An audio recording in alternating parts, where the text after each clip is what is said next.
भगवान शंकर की आराधना के बिना आप मुक्त नहीं हो सकते।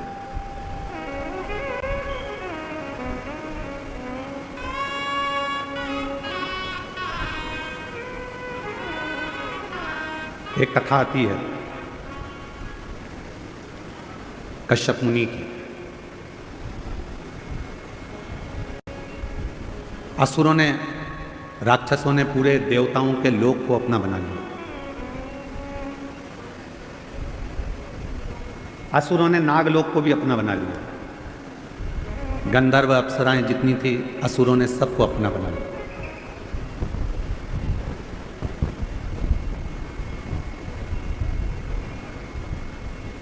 जब सारे देवताओं का देवलोक चले गया, इंद्र का सिंहासन चले गया, अप्सराओं का लोक चले गया, गंधर्वों का लोक चले गया, सब कुछ जब चला गया, तब असुर पाताल लोक में जाने लगे।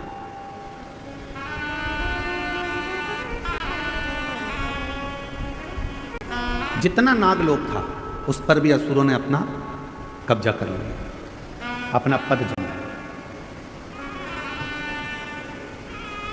सब घबरा गए, कहाँ जाएं कहाँ जाएं कहाँ जाएं।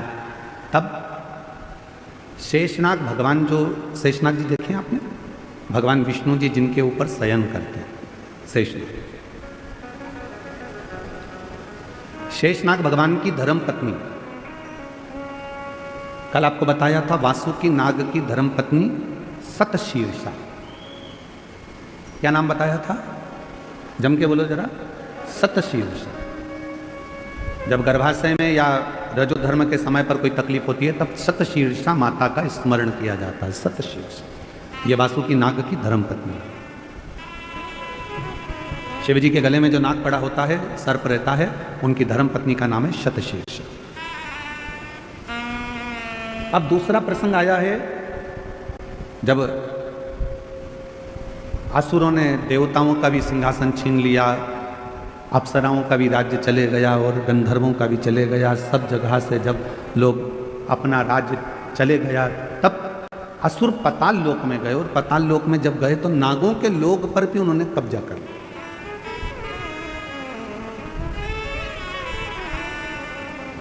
सूचना मिली शेषनाग जी की धर्म पत्नी को। शेषनाग जी की धर्म पत्नी का नाम था नागलक्ष्मी। बोलो क्या नाम है? नागलक्ष्मी। अब कोई आपसे पूछे तो आप उत्तर दे सकते हो कि वासुकी नाग की धर्मपत्नी का नाम है सतशीर्षा और शेषनाग की धर्मपत्नी का नाम है नागलक्ष्मी।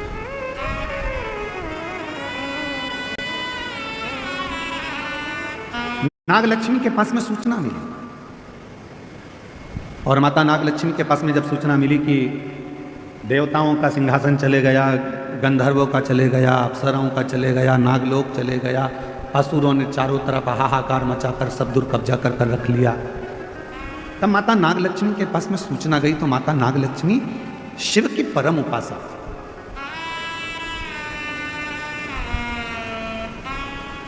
क्योंकि शेषनाग जी का विवाह भी भगवान शंकर की ही करुणा से नागलक्ष्मी के साथ हुआ।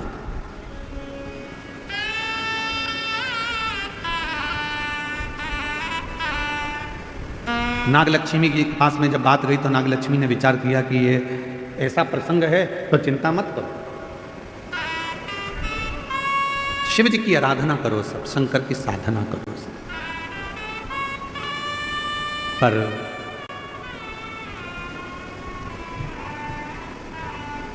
देवता बैठ गए साधना करने के लिए, गंधर्व बैठ गए साधना करने के लिए, अप्सराएं बैठ गई साधना करने के लिए, नाग बैठ गए साधना करने के लिए।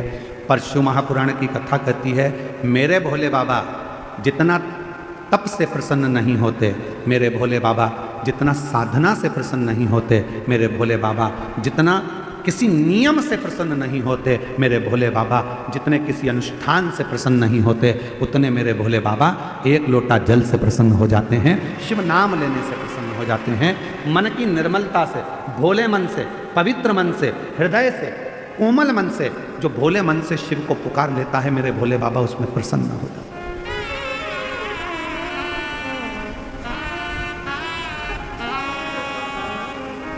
उसमें शिव की प्रसन्नता हो जाती है।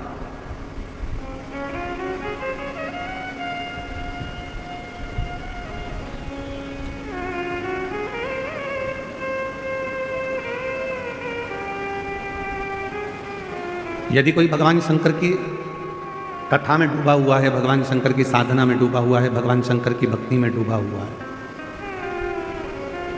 आप उसमें अर्चन दे रहे हो तो आपको तकलीफ थोड़ी भोगना पड़ सकती है। पर यदि शिव भक्ति में अगर कोई डूबा हुआ है और उसको थोड़ा सा सहयोग दे रहे हो तो आपकी जिंदगी संवर सकती है, आपका जीवन कर्तार्थ हो सकता है। शिव महापुराण का एक नियम है, आप लोगों को पहले भी बताया कि अगर कोई कथा सुन रहा है,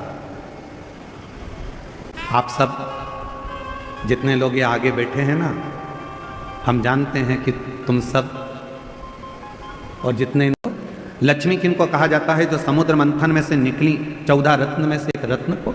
लक्ष्मी किसको कहा जाता है? जो तुम्हारी जेब में पैसा बनकर रखी है उसको। लक्ष्मी किसको कहा जाता है? जो तुम्हारी प्रॉपर्टी है, तुम्हारी दौलत है, तुम्हारी संपदा है उसको। लक्ष्मी किसको कहा जाता है? जो तुम्हारी फैक्ट्री है, तुम्हारा धन है, तुम्हारी गाड़ी है, तुम्हारा बंगला है उसको। लक्ष्मी किसको कहते हैं? तो कहा संसार के जितने घर हैं और उस घर में जो स्त्रियां रहती हैं और जो नारी सबके भले की सोचे, वही घर की लक्ष्मी है।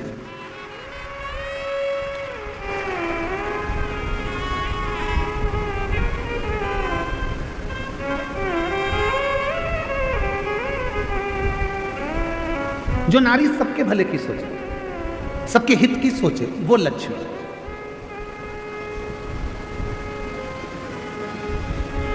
हम कल का प्रसंग सुनाते हैं आपको। कल हमारा नियम रहता है कि 5 दिन की कथा में 2 दिन हम सबसे मिलते हैं। तो शाम के समय हम पाटिल जी के पुराने वाले घर पर जहाँ हम रुके हुए हैं, उस भवन में हम रुके हुए हैं। तो वहीं नीचे सुजय भैया बोले कि सबसे मिलना है गुरुजी, 7 से 7:30 का समय दिया। अब मिलने वाले लाइन से आते रहे, पर हमारे माननीय बीके पाटिल जी की धर्मपत्नी श्रीमती शालिनी ताई, वो उधर से गांव की जो महिलाएं होती हैं उनको जाओ जाओ प्रणाम कर लो। फिर उधर से कोई भाई थे, उनकी आंखें नहीं थी तो उनको लेके आ गई, जाओ प्रणाम कर लो। फिर उधर से कोई काम करने वाला भाई था, उसको लेके आ गए, उनको प्रणाम करवाया।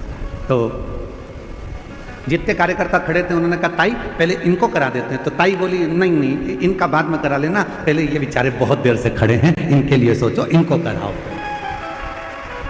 लक्ष्मी किसको कहते हैं? तुम्हारी जेब में पैसा भरा है उसको लक्ष्मी नहीं कहा जा रहा। लक्ष्मी का सबसे बड़ा उद्देश्य घर में जितनी नारियां हो, जिसके घर में जो स्त्री हो, और वो स्त्री यदि वो नारी सबके हित का सोचे तो समझ लेना वो घर की लक्ष्मी है, जो सबके लिए सोचे, सबके लिए। क्यों तुमने खाना खाया? क्यों तुमने पानी पिया? गाड़ी बाद में चलाना, चल पहले पानी पी ले, चल ये काम कर ले, तू ले थोड़ा सा कुछ खा ले कुछ पा ले। ये लक्ष्मी का बात।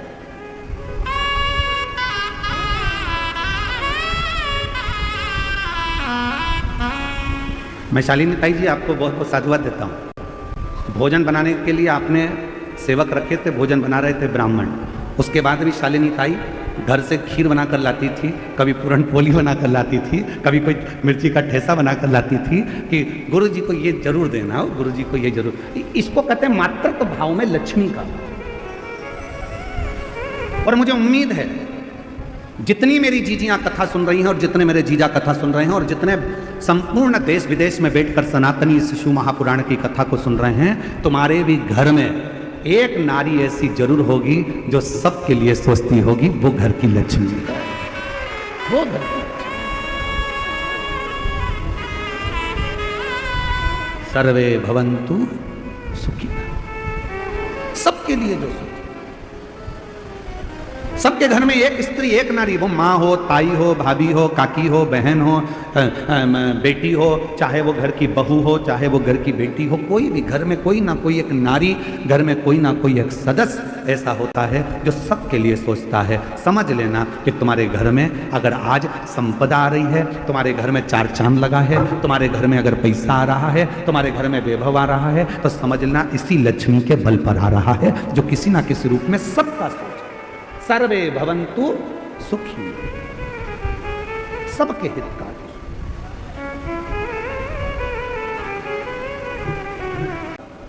कहीं बैठे हों तो हाथ हिला सकते हैं। और मेरी बहन है वेदिका राजू मालोदे, आयु 6 साल, हम शिरडी से आए हैं।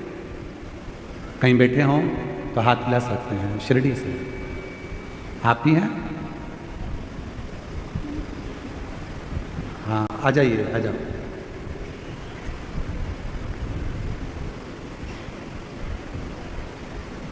कई सालों से मेरी आंखों की रोशनी नहीं है, मुझे दिखता नहीं है। लगभग 3 साल तो हो गए कि मेरी आंखों से दिखना बंद हो गया, मेरी आंखों में रोशनी नहीं। गुरुदेव, एक बार घर के लोगों ने टीवी चलाई तो टीवी चलाने पर जनवरी 2022 में आपके मुख से पहली बार शिव पुराण की कथा सुनी और विश्वास हो गया कि जब इतने सालों से अगर रोशनी नहीं है तो मेरा बाबा अब मेरी आंख में रोशनी देगा, शिव जी मुझे रोशनी देंगे। गुरुदेव, 2022 से शंकर जी पे जल चढ़ाती हूँ। डॉक्टर ने तो मना कर दिया था कि बिल्कुल देख नहीं पाओगे, आंखें पूरी चली गई थी, पर 3 सालों से 2022 से शिव जी पर जल चढ़ा रही हूँ। शंकर को चढ़ा हुआ जल नेत्रों को ऐसे लगा लेती हूँ, आचमन कर लेती हूँ, बाबा को विनती करती हूँ मेरी आंखें आ जाए। आज बाबा की कृपा से मेरी 75% नेत्र की ज्योति वापिस आ गई है। 75% मुझे दिखाई देता है। अब मैं पढ़ना लिखना भी आता है। यही सब बाबा की कृपा है और शिव की उदारता है। शंकर, मेरी आंखों की पूरी रोशनी चली गई थी, मैं देख नहीं सकती। ऐसा करिश्मा होगा जो हुआ कभी नहीं, ऐसा करिश्मा होगा जो हुआ कभी नहीं। मांगा है भोले बाबा से वरदान एक ही। मैं आंखों से देख नहीं सकती थी, पूरी नेत्र से भी। 2022 से जल चढ़ा रही हूं और 2022 से मैं शिरडी की रहने वाली हूं। 2022 से जल चढ़ा रही हूं। आज मेरी आंखें 75% काम कर रही है। अब मैं पढ़ सकती हूं, देख सकती हूं। एक पत्रों रे अच्छा हो।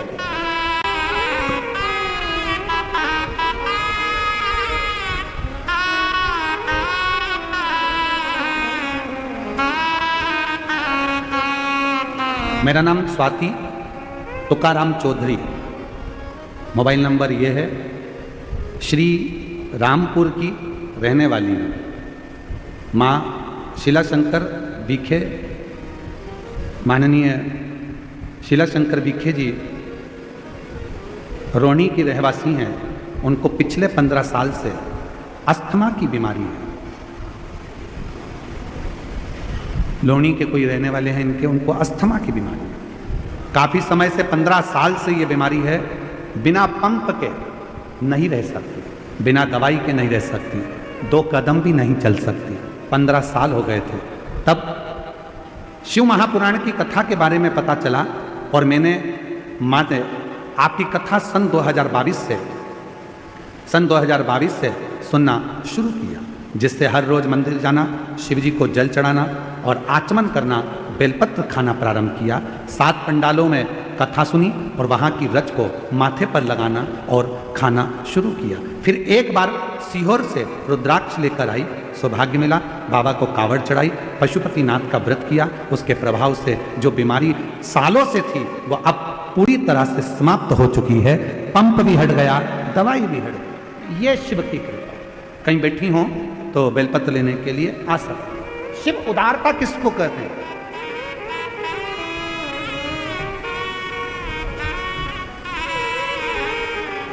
संबंध जोड़ो शिव से।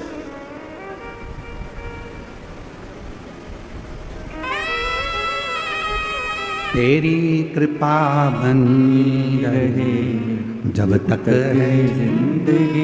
ये जीवन जब तक है आपकी करुणा, आपकी कृपा, आपकी दया बनी रहे। एक लोटा जल जब हम शिव को चढ़ाने के लिए जाते हैं, शंकर को चढ़ाने के लिए जाते हैं, हमारे यहाँ नियम है, विवाह होता है, लड़की के हाथ को लड़के के हाथ में दिया जाता है।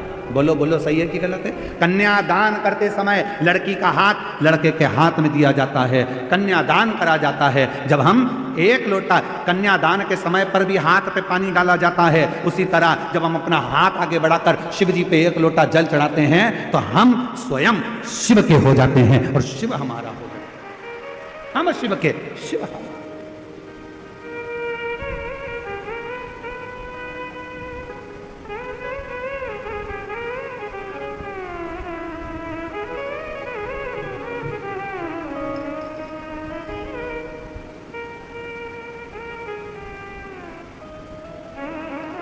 आप शिव के हो, शिव आप के, भगवान शंकर के हैं।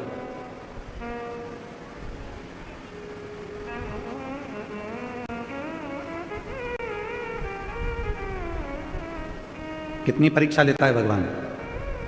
कथा चालू होने के पहले 2-4 दिन पहले पानी पानी पानी पानी, और कल भी जलवृष्टि खूब, कल भी जलवृष्टि। शिव उदार था शंकर।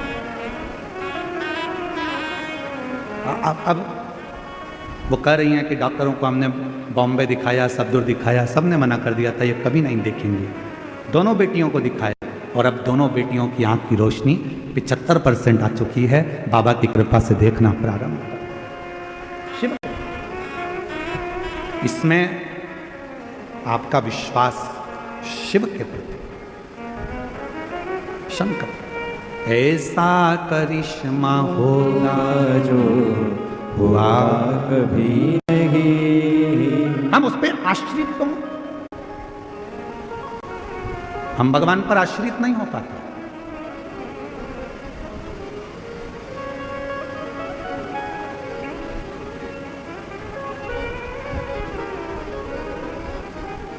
कई लोग कहते हैं शंकर के मंदिर क्यों जाते हैं? बहुत सारे मिलेंगे जो आपको शिव से दूर करेंगे। कई लोग आपसे कहेंगे कि क्यों शिव पुराण की कथा सुनते हो, क्यों जाते हो, क्या करोगे? शिव के मंदिर जाकर शंकर को जल चढ़ाकर शंकर की कथा सुनकर। कई लोग सोशल मीडिया पर भी आपसे कहेंगे शंकर के मंदिर जाकर क्या करोगे, भीड़ लगाकर क्या करोगे, इतनी गर्दी हो रही है, इतना भीड़ हो रहा है, क्यों कथा में जा रहे हो, क्यों जा रहे हो, क्या करोगे, क्या करोगे वहां जाकर? तो उसको कह देना हमने तुझसे पूछा क्या कि जाए कि नहीं जाए? मैं मेरे दिल की सुनती हूं, मैं मेरे मन का मानती हूं, मैं अपने मन का राजा हूं। मेरी मर्जी पड़ेगी तो जाऊंगा और मेरी मर्जी पड़ेगी। किसी ने कहा कि तुम मंदिर मत जाओ, तुम मंदिर छोड़ दिया। किसी ने कहा तुम शिव कथा मत सुनो, तुमने कथा छोड़ दी। किसी ने कहा शंकर जी पे चढ़ा हुआ पानी मत पियो, तुमने पानी छोड़ दिया। मतलब तुम्हारा रिमोट किसी दूसरे के हाथ में है। वो कहता है तुम बंद कर देते हो, वो कहता है तुम मंदिर जाना छोड़ देते हो, वो कहता है तो तुम कथा सुनना छोड़ देते हो, वो कहता है तो तुमने शंकर पे जल चढ़ाना छोड़ दिया, वो कहता है तो शंकर जी पे चढ़ा हुआ जल पीना छोड़ दिया। मतलब दूसरा कुछ कहेगा तो तुम सुनोगे। मतलब तुम अपने मन के राजा नहीं हो। जैसे टीवी का रिमोट दूसरे के हाथ में होता है तो वो अपनी मर्जी से नाटक देखता है, उसी तरह तुम अपनी जिंदगी का रिमोट किसी दूसरे के हाथ में मत दो, अपने मन के राजा बनकर जिंदगी जियो।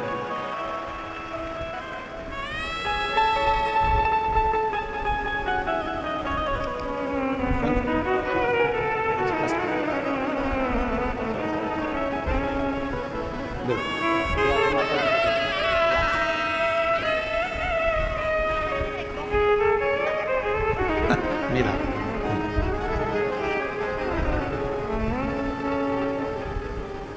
अपना रिमोट किसी को मत दो। अपनी जिंदगी के हकदार अपन है। कोई कहे कि ऐसा मत कर, मंदिर मत जा, पानी मत चढ़ा, कथा मत। मैंने तुझसे पूछा क्या कि जाऊं कि नहीं जाऊं, कथा सुनूं कि नहीं सुनूं? मेरी मर्जी। मैं चाहे ये करूं, मैं चाहे वो करूं, मेरी मर्जी। आग लगे बस्ती में, अपन रो मत। जो ज्यादा मना करे तुम उतनी जोरदार चोटी करके, और एक चोटी और होती है खजूर वाली चोटी, ऐसे बाल निकाल के 3 बट लगा के फिर इधर से इधर खींच के फिर इधर से इधर खींच। जो ज्यादा मना करे तो बेसिक खजूर वाली चोटी बनाकर जोरदार तरीके से 1 लोटा जल भर के सिर पे पल्लू लेके आग लगे बस्ती में, ये चली मस्ती। और शिव जी को लोटा भर जल चढ़ा के श्री शिवा अलमस्त होकर जिंदगी। वो कहता है ऐसा कर लो, तुम वैसा कर लेते हो। सोशल मीडिया पे तो लोगों का काम है दिन भर बैठकर ज्ञान देना, बस ऐसा ही, ये मत कर लेना, वो मत कर लेना, ये मत कर लेना। जब गूगल सर्च करोगे तब सवेरे सवेरे आ जाएगा, प्रदोष के दिन ऐसा मत कर लेना, एकादशी पे ऐसा मत कर लेना, धनतेरस पे ऐसा मत कर लेना। तो अपने को ये सब चीज देखना ही नहीं, अपने को तो एक ही काम करना, अपना मन चंगा तो कठोते में गंगा, मन चंगा होना चाहिए। 1 लोटा जल सारी समस्या का हल। मेरा मन पड़ेगा मैं वैसा भगवान को रिझा, मेरा मन करेगा जैसा मैं शिव जी को रिझा।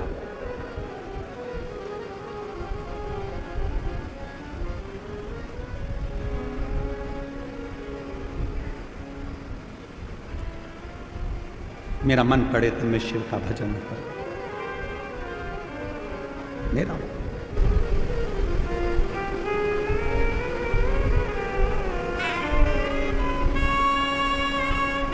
शिव कथा में नागलक्ष्मी का कथा कह रहे हैं। नागलक्ष्मी की कथा को अपनी जिंदगी में उतारना। शेष नाग भगवान की धर्म पत्नी नागलक्ष्मी ने देवताओं से, गंधर्वों से, अप्सराओं से, सर्पों से, सबसे कहा, तुमने तप करा, तुमने साधना करी, तुमने व्रत किया, यदि तुम्हारा सिंहासन, तुम्हारा पद तुमको नहीं मिला, तुम्हारा कार्य नहीं हुआ, तो नागलक्ष्मी कह रही है अब एक बेलपत्र लेकर शिव की शरणागति में जाओ। एक बेलपत्र लेकर शंकर जी के पास चलो।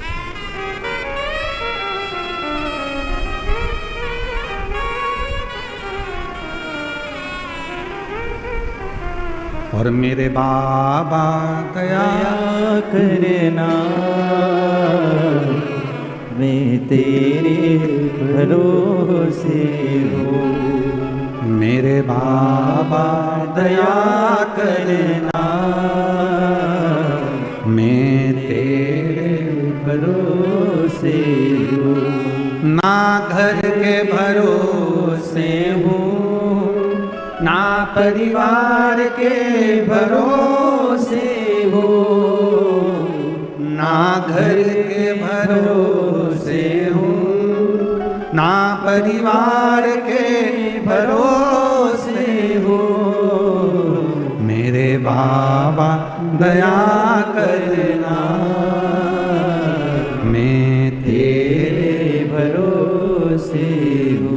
भोले बाबा दया करना, मैं तेरे भरोसे हूँ। नागलक्ष्मी ने सबसे कह दिया अब तुमने तप कर कर देख लिया, साधना कर कर देख लिया, व्रत कर कर देख लिया, सब कुछ करके देख लिया, तो अब एक बेलपत्र का प्रयोग कर कर। कितने दिन? जम के बोलो। धनतेरस से चालू हो जाओ। बेलपत्र लिया, पूरे घर में भ्रमण कर शिव जी को समर्पित कर 1 लोटा जल। फिर दूसरे दिन एक बेलपत्र, शिव की प्रियता,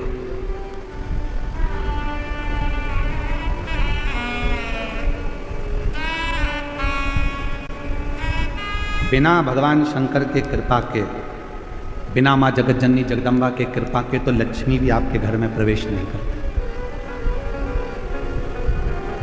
बिना शिव कृपा लक्ष्मी भी आपके घर में प्रवेश नहीं करती अगर शिव की कृपा ना हो तो। शंकर जी की करुणा ना हो तो शिव जी की दया ना हो। हर हर लक्ष्मी भी प्रवेश। याद करिए, कथा बीच में पहले भी कही है, आज फिर स्मरण में आ रही है।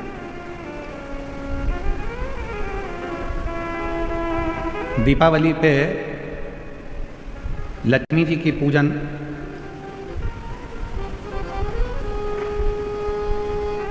किनके साथ होती है?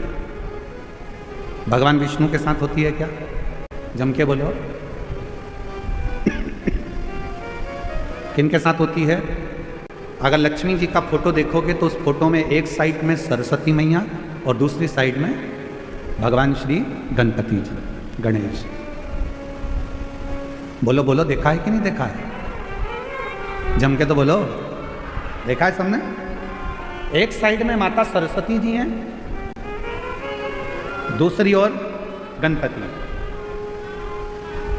कभी विचार करा क्या भगवान माता लक्ष्मी का पूजन तो भगवान नारायण जी के साथ होना चाहिए, पर गणेश जी के साथ हो रहा है। लक्ष्मी जी का पूजन सरस्वती जी के साथ हो रहा है, इनका पूजन तो भगवान विष्णु जी के साथ होना चाहिए। कभी विचार करो, कभी सोचो। शिव महापुराण की कथा कहती है, एक बार भगवान विष्णु ने, जब लक्ष्मी जी अपना गुणगान कर रही थी भगवान विष्णु के सामने, भगवान नारायण के सामने जब लक्ष्मी जी अपना गुणगान कर रही थी, तब भगवान नारायण के मुख से निकल गया था, लक्ष्मी तू तो अपूर्ण है, अपूर्ण। लक्ष्मी जी की आंखों में जल भर गया। लक्ष्मी जी ने कहा, प्रभु आप मुझे अपूर्ण करें। लक्ष्मी, तो किसी के यहां पर कितनी भी चली जाए परंतु उसकी तृप्ति पूर्ण नहीं होती है।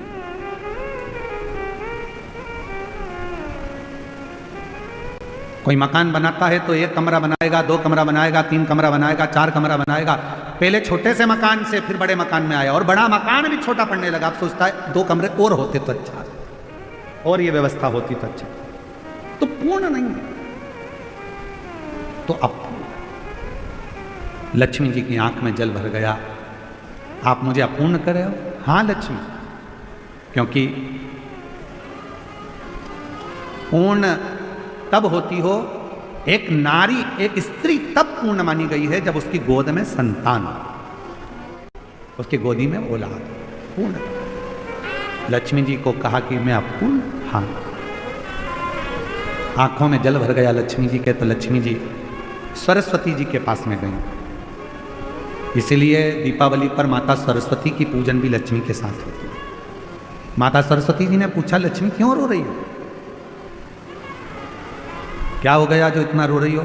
आंख में आंसू भरा है तुम्हारा, जल बह रहा है तुम्हारी आंखों से, हुआ क्या है? क्या हुआ तुमको? काहे के लिए रो रही हो? लक्ष्मी जी ने कहा, आज मेरे पति ने मुझे अपूर्ण कहा। अपूर्ण? हाँ। क्यों टेंशन करती हो? चलो मैं आपको पार्वती जी के पास लेकर चलती हूँ। सरस्वती मैया लक्ष्मी जी को पार्वती जी के पास ले गई और मां जगतजननी जगदम्बा के पास जाकर जैसे ही सरस्वती ने देखा, पार्वती जी ने पूछा, तो लक्ष्मी जी का चेहरा उतरा हुआ है, क्या बात है? आज मेरी बेस्ट फ्रेंड इतनी नर्वस दिख रही है, बात क्या? चेहरा उतरा हुआ है, क्या हुआ? सरस्वती जी ने कहा, आज भगवान विष्णु ने लक्ष्मी को अपूर्ण कह दिया। पूर्ण, इतनी सी बात। पार्वती जी ने कहा, बस इतनी सी बात की अपूर्ण कर दिया, अभी मैं इसको पूर्ण कर देती हूं। माता पार्वती जी ने गणेश जी को बुलाया, बेटा गणेश, ओ गणपति इधर आओ, विनायक इधर आओ। गणेश जी दौड़ते हुए आए। मां बोलो क्या बात है? मां ने अपने बेटे गणेश जी को लिया और लक्ष्मी जी की गोद में बिठा दिया। आज से तू पूर्ण हो गई, आज से तू पूर्ण। लक्ष्मी जी की गोद में जैसे गणेश जी को बिठाया, लक्ष्मी जी की आंख में जल भर गया। पार्वती, तुमने अपना पुत्र मुझे दे दिया गणेश? पार्वती जी ने कहा, सुन लक्ष्मी, मृत्यु लोक में, संसार में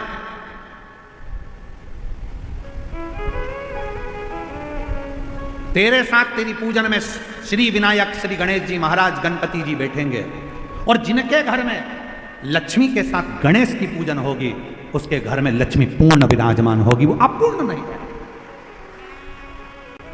अपूर्ण नहीं है। पार्वती जी ने अपने पुत्र गणेश जी को लक्ष्मी जी की गोद में दे दिया और लक्ष्मी पूर्ण। इसलिए दीपावली पर आपने जब भी देखा होगा फोटो लक्ष्मी जी का, इधर सरस्वती जी हैं, इधर गणेश जी हैं, बीच में लक्ष्मी जी बैठी हैं। बिना गणेश जी के लक्ष्मी जी का कहीं पूजन होता ही नहीं है, क्योंकि लक्ष्मी को पूर्ण जब माना जाता है जब वो गणेश जी के साथ आपके घर में चांदी की मूर्ति होगी तो भगवान गणेश लक्ष्मी की होगी, पीतल की मूर्ति होगी गणेश लक्ष्मी की होगी, आपके घर में कोई फोटो होगा गणेश लक्ष्मी सरस्वती का होगा। सरस्वती जी ने पार्वती जी से कहा था, इसलिए माता सरस्वती की भी पूजन होती है। गणेश जी गोदी में आए इसलिए लक्ष्मी जी के साथ गणेश जी की पूजन होती है। लक्ष्मी पूर्ण जब मानी जाती है जब उनकी पूजन श्री गणेश जी महाराज के साथ में होती है, तब लक्ष्मी को पूर्णता के साथ में हमारे घर में विराजमान माना जाता है। कई लोग आपसे पूछते होंगे, बच्चे भी पूछते हैं, क्यों मम्मी भगवान विष्णु के साथ लक्ष्मी की पूजन ना होकर गणेश जी के साथ हो रही है? तो बच्चों को बताना पड़ेगा कि गणेश जी के साथ लक्ष्मी की पूजन इसलिए होती है दीपावली पर, क्योंकि वो पूर्ण हो जाती है। लक्ष्मी हमारे यहां से कभी जाती नहीं है, स्थिर हो जाती है, स्थिर।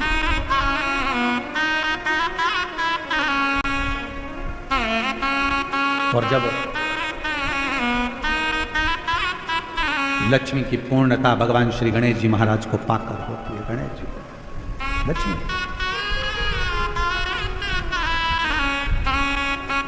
भगवान श्री शेषनाग जी की धर्मपत्नी नाग लक्ष्मी ने सभी देवताओं से कहा कि शिव को बेलपत्र समर्पित करो, शिव को। और तेरी कृपा का क्या है भरोसा, कब किस पर। बेलपत्र लिए शिव की शरणागति। अब देखो इतने सारे शिवलिंग का वर्णन हम इस व्यासपीठ से नहीं कर सकते। भगवान ऋषियों ने, ब्रह्मा बृहस्पति जी ने पुखराज का शिवलिंग बनाया, किसी ने पारद का शिवलिंग बनाया, किसी ने स्फटिक का शिवलिंग बनाया, शनि महाराज ने नीलम का शिवलिंग बनाया, चंद्रदेव ने मोती का शिवलिंग बनाया, किसी ने दही का शिवलिंग बनाया, किसी ने मक्खन का शिवलिंग बनाया, किसी ने अन्य पाषाण का, किसी ने लकड़ी का, किसी ने पत्थर का, सबने शिवलिंग। और सबने शिवलिंग बनाकर एक एक बेलपत्र शंकर को चढ़ाना प्रारंभ किया। 5 दिन तक बेलपत्र शिव को समर्पित करी। भ्रमण करते करते करते करते नंदीश्वर आ गए। नंदी भ्रमण करते करते नंदी आए, और नंदी जब आए सामने जाकर खड़े हो गए। नंदी सामने।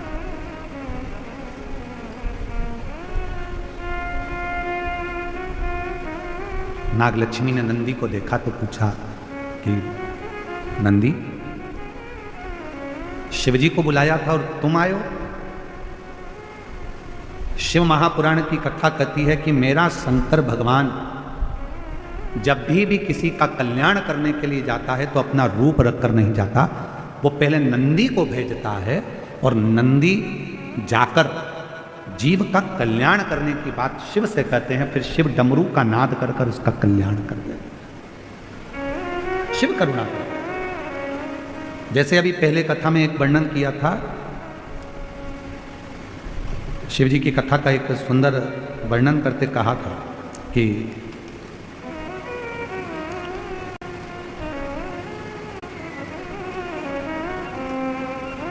शिव जी के 2 गण ऐसे हैं, एक का नाम है हुंडन और दूसरे का नाम है मुंडन।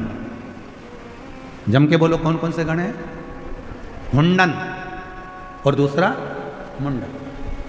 शिव जी के ये 2 गण ऐसे हैं, पृथ्वी पर, मृत्युलोक में, संसार सागर में, भूमि पर, किसी भी गांव में, किसी भी खेड़े में, किसी भी नगर में, किसी भी कॉलोनी में, किसी भी सोसाइटी में शंकर भगवान के शिवलिंग की प्राण प्रतिष्ठा होती है, तो सबसे पहले शंकर भगवान के ये 2 गण जाते हैं, हुंडन और मुंडन।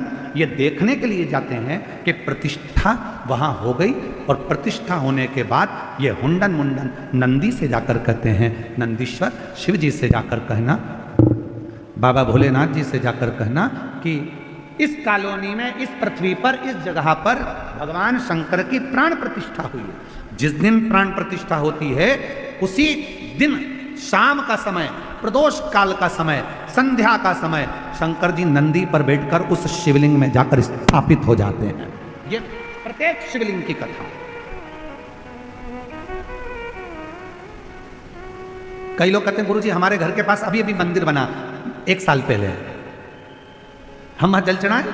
क्यों नहीं? किसी ने कहा अभी हमारे घर के पास में 1 महीने पहले मंदिर बना, जल चढ़ा, क्यों नहीं? किसी ने कहा 15 दिन पहले मंदिर बना, क्यों नहीं? पूरे पृथ्वी पर अगर कहीं पर भी शंकर के मंदिर का निर्माण होता है या शंकर भगवान की शिवलिंग की प्राण प्रतिष्ठा होती है, शिवलिंग अगर कहीं रखा जाता है तो शंकर भगवान हुंडन मुंडन 2 गणों के कहने पर नंदी के साथ बैठकर जाते हैं और उस शिवलिंग में प्रदोष काल में शंकर जी स्थायी रूप से उसके अंदर विराजमान हो जाते हैं। उस पर जल चढ़ाओगे, उसका फल मिलना प्रारंभ होगा। कई लोग हमसे प्रश्न करते हैं, क्यों गुरुजी आप इतने उपाय बताते हो, क्या ये सारे उपाय हम घर के शिवलिंग में कर सकते हैं? क्या घर के शिवलिंग के अंदर कर